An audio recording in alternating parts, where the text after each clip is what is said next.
नमस्कार दोस्तों, मैं रोहित सर एक बार फिर से आप लोगों के साथ हूं तथा Shriram classes and defence academy Madanganj Kishangarh के ऑनलाइन प्लेटफॉर्म पे आप लोगों का हार्दिक स्वागत करता हूं। मित्रों, हम राजस्थान की कला संस्कृति की क्लासों को शुरू कर चुके हैं, जिसमें एक क्लास को हमने पूरा कर लिया था और इसमें हमने शुरुआत की थी राजस्थान के लोक देवी देवताओं की। हमने पहला टॉपिक उठाया राजस्थान के लोक देवता, जिसमें लोक देवताओं से संबंधित हमने कई तथ्य देखे, जिसमें हमने पर्चा देखा, नाबा किसे कहते हैं, पातड़ी किसे कहते हैं, देवरे या थान किसे कहा जाता है, इन सामान्य बातों के बारे में चर्चा की थी। और इसके अलावा हमने सबसे पहले लिया था मारवाड़ के पंच पीरों को। मारवाड़ के पंच पीरों की एक शॉर्ट ट्रिक भी मैंने आप लोगों को बताई थी, जिसमें मैंने आपको बताया था रा हमें गोपा। यह शॉर्ट ट्रिक थी, जिसमें रा से हमने किया था रामदेव जी को, है से रामदेव जी के मौसेरे भाई हड़बू जी, मेह से मेहा जी मांगलिया, मेहा जी मांगलिया, गो से गोगा पीर तथा पा से हो जाएगा पाबू जी।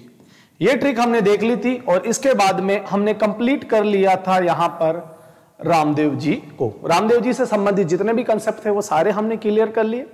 आज हम हमारी राजस्थान की कला संस्कृति की दूसरी क्लास में राजस्थान के लोक देवताओं में पंच पीरों में से हम करेंगे दूसरे लोक देवता को, जो है हड़बू जी। तो आइए मित्रों, शुरू करते हैं हड़बू जी।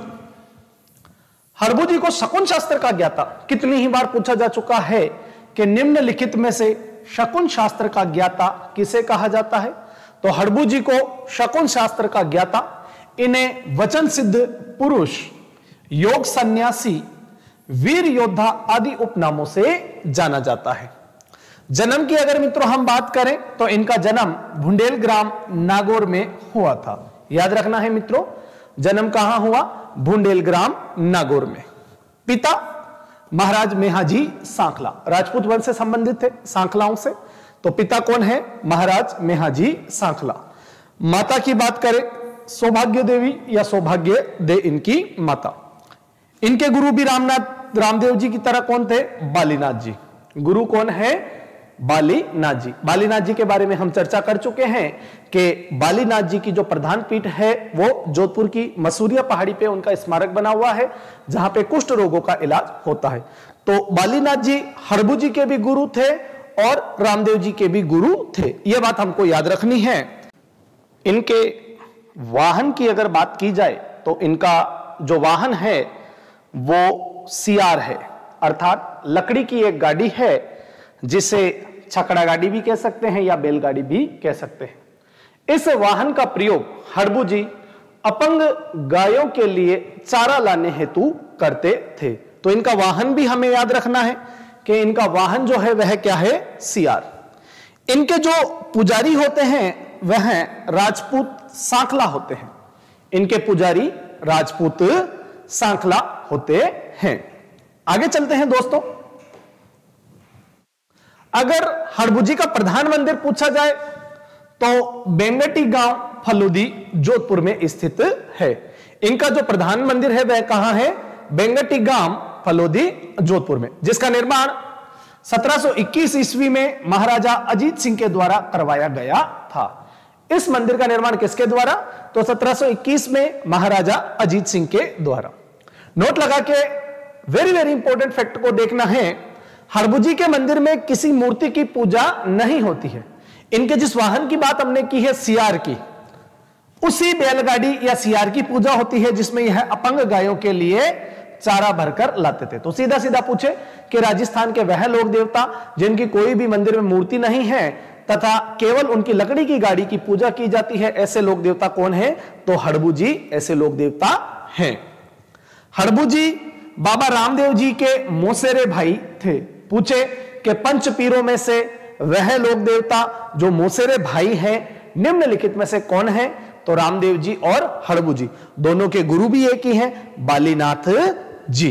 ध्यान रखनी है मित्रों ये बात। रामदेव जी ने समाधि लेने के बाद हड़बू जी को दर्शन दिए। जब रामदेव जी ने समाधि ले ली थी राम सरोवर की पाल पे, पिछली कक्षा में हमने पढ़ा था। उसके बाद में इन्होंने दर्शन किससे दिए? हड़बू जी को, और उपहार स्वरूप एक राम कटोरा, प्याला या एक सोहन चीटिया जिसे छड़ी कहते हैं, भेंट की। किसको? हड़बू जी को। किसके द्वारा? रामदेव जी के द्वारा इनको भेंट की गई थी। हड़बू जी ने भी रामदेव जी की तरह जाति पाति व्यवस्था का क्या किया था? विरोध किया था। राजस्थान के लगभग सभी देवताओं ने गायों की रक्षा की है तथा जाति पाति ऊंच नीच का विरोध किया है। यह बात हमको सभी लोक देवी देवताओं में लगभग याद रखनी है। आगे बात करते हैं मित्रों, देखें हड़बू जी निम्नलिखित में से किस शासक के? तो राव जोधा के समकालीन थे। हड़बू जी राव जोधा के समकालीन थे। इन्होंने राव जोधा को साम्राज्य विस्तार का आशीर्वाद दिया और उपहार स्वरूप, आशीर्वाद स्वरूप कटार, घोड़ा व फेंटा। फेंटा कहा जाता है साफे को, साफे को, साफे भी दिया था। जोधा ने हड़बू जी को जब साम्राज्य विस्तार कर लिया, जब वह जोधपुर को जीत चुका था, तो उसके बाद में इन्होंने गुरु दक्षिणा के रूप में इन्हें बेंगटी गांव और वही गाड़ी जिसमें ये चारा लाते थे उपहार में दी। हड़बू जी ने रामदेव जी के समाधि लेने के 8 दिन बाद समाधि ली थी। यह बात हमको याद रखनी है। हड़बू जी ने समाधि कब ली? तो रामदेव जी की समाधि लेने के 8 दिन बाद इन्होंने जीवित समाधि ली। तो ये सारी बातें हो गई किसको लेके? हड़बू जी को लेकर। आगे चले मित्रों, नेक्स्ट लोक देवता की जब हम बात करते हैं तो पंचपीरों में तीसरे रा ह में रामदेव जी हो गए, ह से हड़बू जी हो गए। अब आता है में से मेहाजी मांगलिया। तो देखें मित्रों, मेहाजी मांगलिया पंचपीरों में इनका स्थान है। मांगलिया राजपूतों के इष्ट देव हैं। यह किसके इष्ट देव हैं? तो नाम से पता चल जाएगा मांगलिया जी, तो मांगलियों के इष्ट देव हैं। इनका जन्म पापूग्राम जोधपुर में हुआ। कब हुआ? भाद्रपद कृष्ण अष्टमी को, जिसे हम किस रूप में मनाते हैं? भगवान श्री कृष्ण के जन्म दिवस के रूप में, जन्माष्टमी को। ठीक है, यह बात हमें ध्यान रखनी है। पिता केलू जी और माता का नाम करें तो मायड़ दे। पिता कौन? केलू जी, और माता कौन? मायड़ दे। यह पवार, राजपूतों के पवार क्षत्रिय गोत्र के थे, परंतु इनका लालन पालन इनके ननिहाल में हुआ जो मांगलिया गोत्र के थे। इसी कारण यह मेहाजी मांगलिया के नाम से प्रसिद्ध हुए। ध्यान रखना मित्रों, अगर मेहाजी का खुद का वंश पूछ लिया जाएगा तो पवार राजपूत वंश है। यह बात ध्यान रखना, क्योंकि हम वहां पे मांगलियों की तरह मांगलिया कर देंगे, नहीं। मांगलिया पक्ष इनके ननिहाल का पक्ष था, इनका लालन पालन इनके ननिहाल में हुआ था, जिस कारण इन्हें मांगलिया जी कहा जाता है। इनका घोड़ा या सवारी, very very important, double triple star लगा के नोट कीजिए। कितनी ही बार पूछा गया है कि निम्नलिखित में से किस लोक देवता का वाहन किरण काबरा घोड़ा है? तो मेहाजी मांगलिया का घोड़ा किरण काबरा है। आगे चले मित्रों, इनका मुख्य मंदिर बापणी गांव जोधपुर में है।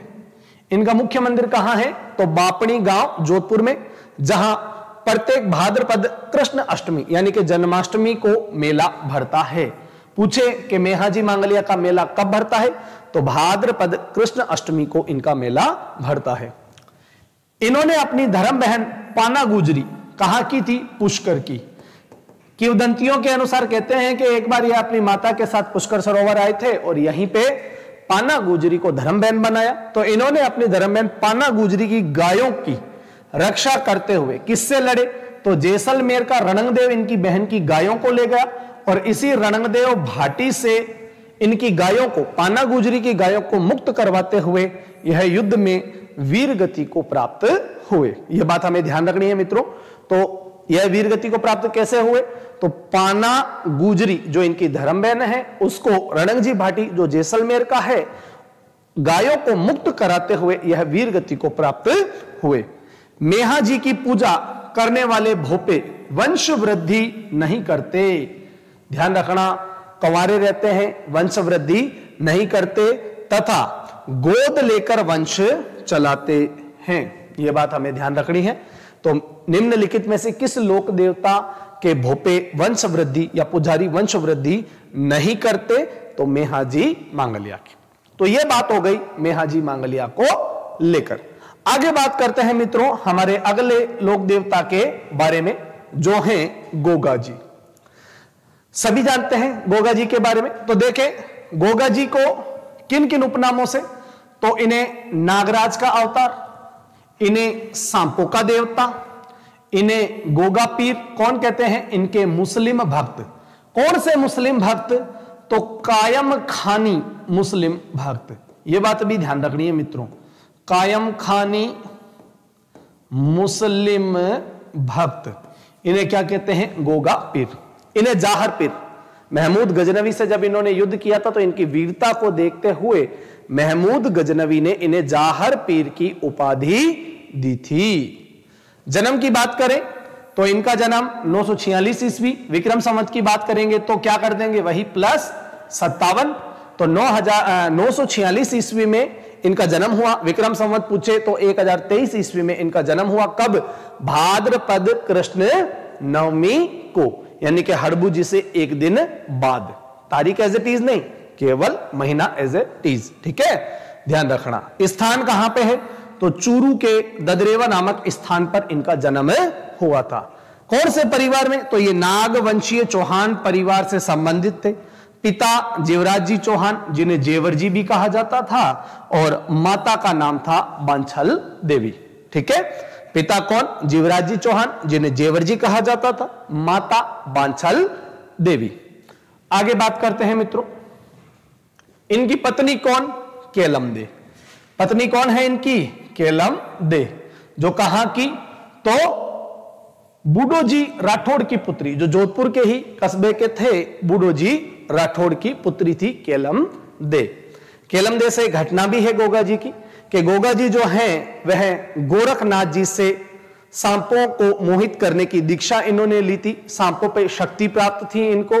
तो कहते हैं कि एक बार विवाह के समय केलम देवी को नाग ने डस लिया, तो गोगा जी बड़े क्रोधित हो उठे और इन्होंने अपनी सिद्धि से एक मंत्र बोलना शुरू किया, तथा सभी जो सांप थे आसपास के वो आके आग में कूदकर अपने प्राणों की आहुति देने लगे।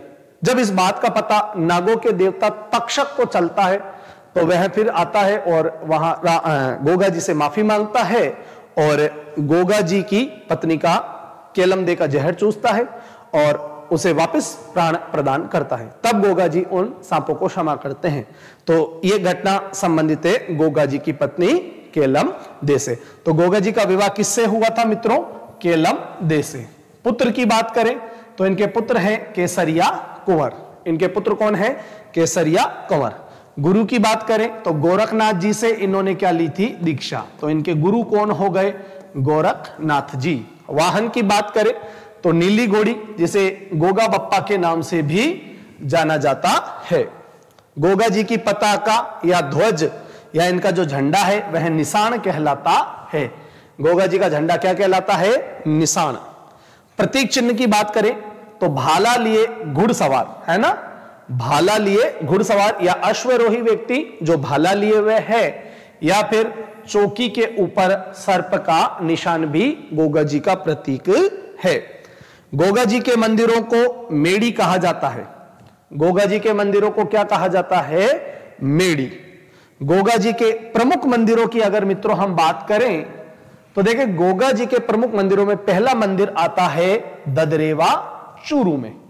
गोगा जी का पहला मंदिर कहां, ददरेवा चूरू में। यह शीर्ष मेड़ी है, यहां इनके शीर्ष का मंदिर बना हुआ है। कहा जाता है कि 1024 ईस्वी के लमसम इन्होंने महमूद गजनवी से युद्ध किया था गायों की रक्षा हेतु।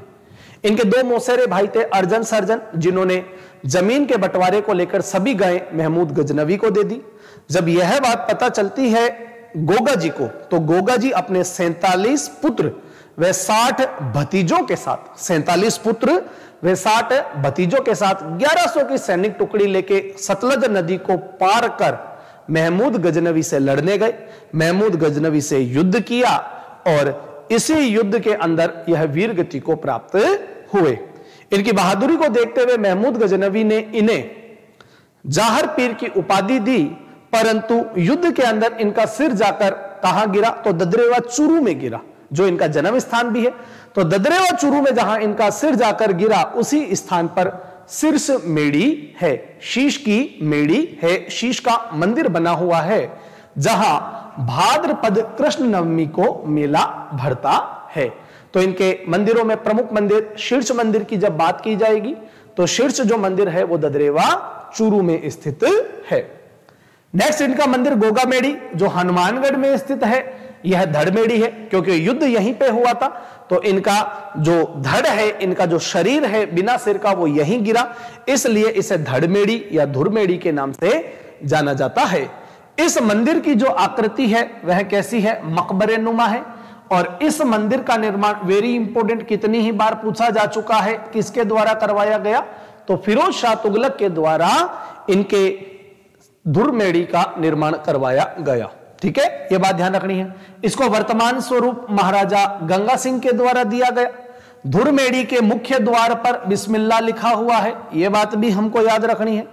गोगा नवमी पर भी यहां मेला, यानी कि भाद्रपद कृष्ण नवमी को यहां पे क्या भरता है मित्रों, मेला भरता है, जिसमें हिंदू और मुस्लिम भक्त एक साथ सम्मिलित होते हैं। तो यह सांप्रदायिक सद्भावना का प्रतीक है, यह बात भी हमें पता रखनी है।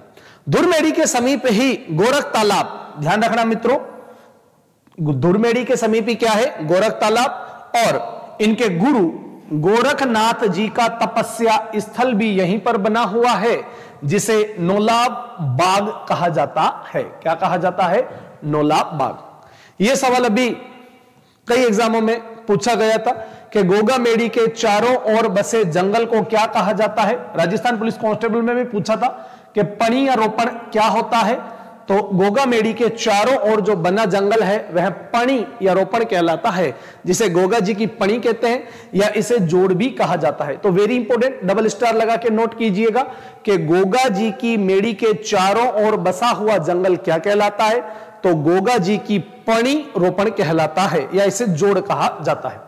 सांचौर, जालोर में स्थित गोगा जी के मंदिरों को गोगा जी की ओल्डी कहा जाता है। सांचौर के अंदर जो स्थित है मंदिर, उन्हें क्या कहा जाता है, गोगा जी की ओल्डी।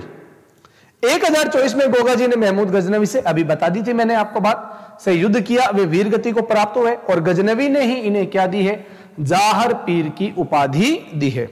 इस युद्ध का वर्णन, very very important, Goga ji और महमूद गजनवी के बीच हुए युद्ध का जो वर्णन किया है वो किसने किया है, जॉन कवि ने। कौन से ग्रंथ में, तो कायम खां रासो। दो क्वेश्चन तैयार हो गए। कायम खां रासो किसके द्वारा, जॉन कवि के द्वारा लिखा गया है। जॉन कवि ने कायम खां रासो में किनके मध्य हुए युद्ध का वर्णन किया है, तो महमूद गजनवी और गोगा पीर के मध्य हुए युद्ध का उल्लेख इस ग्रंथ में हमें देखने को मिलता है। आगे बात करते हैं। गोगा जी के भक्तों को यूपी में, उत्तर प्रदेश में पुरवैया क्या कहा जाता है, पुरवैया कहा जाता है। पूछे कि गोगा पीर के भक्त उत्तर प्रदेश में क्या कहलाते हैं, पुरवैया कहलाते हैं। सर्पदंश, क्यों, क्योंकि सांपों के देवता है, सांपों की सिद्धि इन्होंने ली थी गोरखनाथ जी से। तो सांपों के उपचार में किस लोक देवता की अर्चना की जाती है, गोगा जी की। एक बात हम आगे तेजाजी की भी करेंगे, लेकिन गोगा जी की भी अर्चना की जाती है। ऑप्शन देख के सॉल्व करना। गोगा जी के सहयोगी पूछे जा चुके हैं, भज्जू कोतवाल, भज्जू कोतवाल वे जवाहर पांडे थे। Very very important, double star लगा के नोट कीजिएगा कि गोगा जी के सहयोगी कौन थे, तो भज्जू कोतवाल वे जवाहर पांडे। रक्षाबंधन जो हम मनाते हैं, इस रक्षाबंधन को बांधी गई राखियां कब खोली जाती हैं, गोगा नवमी को खोली जाती हैं। सीधा सीधा पूछ ले, राजस्थान की कला संस्कृति में पूछा जाता है, सांस्कृतिक परंपरा में ऐसा क्वेश्चन कि रक्षाबंधन को बांधी गई राखियां निम्नलिखित में से किस तारीख को खोली जाती हैं, तो गोगा नवमी को खोली जाती है, भाद्रपद कृष्ण नवमी को खोली जाती है। गोगा राखड़ी, किसान हल जोतने से पूर्व, हल व किसान जिसे हाली कहते हैं, दोनों को कितने गांठों वाली, 9 गांठों वाली, वेरी इंपॉर्टेंट, 9 गांठों वाला क्या बांधा जाता है? धागा बांधा जाता है, जिसे गोगा राखड़ी कहा जाता है। 9 गांठों वाला धागा बांधा जाता है, जिसे गोगा राखड़ी कहा जाता है। आगे चलने पर गोगा जी का गीत, गोगा जी के गीत छावड़ी कहलाते हैं। वेरी इंपॉर्टेंट, गोगा जी के गीत क्या कहलाते हैं? छावड़ी। गोगा जी की आराधना में सांकल नृत्य, गोगा जी की आराधना में कौन सा नृत्य? सांकल नृत्य। भोपे खुद को सांकल से आहत करते हुए नृत्य करते हैं, जिसे सांकल नृत्य कहा जाता है। Goga ji रसावड़ा, very very important, एक कृति है ये। गोगा जी रसावड़ा नामक ग्रंथ, गोगा जी की बहादुरी का वर्णन इसमें किया गया है, जिसके लेखक कौन है? बिठू मेहा है। गोगा जी की फड़ का वाचन भोपे करते हैं। वेरी वेरी इंपॉर्टेंट, कौन से वाद्य यंत्र के साथ? डेरू वाद्य यंत्र के साथ। राजस्थान पुलिस, एसआई, ग्राम सेवक, पटवारी, सेकेंड ग्रेड, लगभग सभी एग्जामों में यह क्वेश्चन कई बार घूम के पूछा गया है। 4 लोक देवता दे दिए जाते हैं, उनकी फड़ से संबंधित वाद्य यंत्र पूछा जाता है। तो हमने रामदेव जी की फड़ जब की थी तो रावण हाथा वाद्य यंत्र था। कामड़ जाति या नायक जाति के भोपों के द्वारा वाचन किया जाता है। यहां पर गोगा जी के भोपे कौन से? डेरू वाद्य यंत्र के साथ इनकी फड़ का वाचन करते हैं। तो ये मित्रों आज के हमारे लोक देवता रहे। लगातार यह क्लास आपको मिलती रहेगी। यह क्लास आपको कैसी लगी प्लीज हमें लाइक, कमेंट, शेयर करके बताएं। ज्यादा से ज्यादा हमारी क्लास को सब्सक्राइब करें ताकि यह क्लास आपको नियमित रूप से मिलती रहे। आप लोगों के लाइक्स और शेयर से हमारा मनोबल बढ़ता है। इसलिए मैं एक बार आपसे पुनः कहता हूं कि जितना हो सके इस क्लास को आप फैलाइए। मैं एक बार रोहित सर पुनः Shri Ram classes and defence academy Madanganj Kishangarh के ऑनलाइन प्लेटफॉर्म पे आपका स्वागत करता हूं तथा यह कला संस्कृति की क्लास हमारी निरंतर चलती रहेगी। मिलते हैं मित्रों अगली क्लास में, तब तक के लिए जय हिंद, जय भारत।